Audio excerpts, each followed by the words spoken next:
കോഴിക്കോട് വടകരയിൽ കാരവനിൽ 2 പേർ മരിച്ചത് കാർബൺ മോണോക്സൈഡ് ശ്വസിച്ചെന്ന പ്രാഥമിക പോസ്റ്റ്മോർട്ടം റിപ്പോർട്ട്.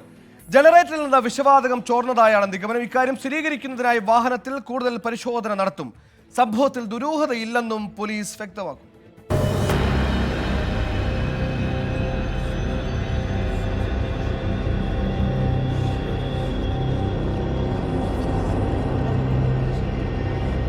കഴിഞ്ഞ ദിവസമാണ് വടകര കരിമ്പനപ്പാലത്ത് കാരവാനിൽ 2 പേരെ മരിച്ച നിലയിൽ കണ്ടെത്തിയത്.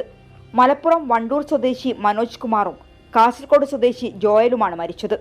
ഇവരുടെ മരണകാരണം കാർബൺ മോണോക്സൈഡ് ശ്വസിച്ചെന്നാണ് പ്രാഥമിക പോസ്റ്റ്മോർട്ടം റിപ്പോർട്ട്. വാഹനത്തിലെ ജനറേറ്ററിൽ നിന്ന് വാതകം ചോർന്നതാകാമെന്നാണ് പോലീസ് വിലയിരുത്തൽ. ഇതുമായി ബന്ധപ്പെട്ട കൂടുതൽ അന്വേഷണം നടക്കുകയാണ്.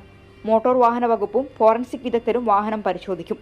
കൂടുതൽ പരിശോധനയ്ക്കായി 2 പേരുടെയും ആന്തരിക അവയവങ്ങൾ ഫോറൻസിക് ലാബിലേക്ക് അയച്ചിട്ടുണ്ട്.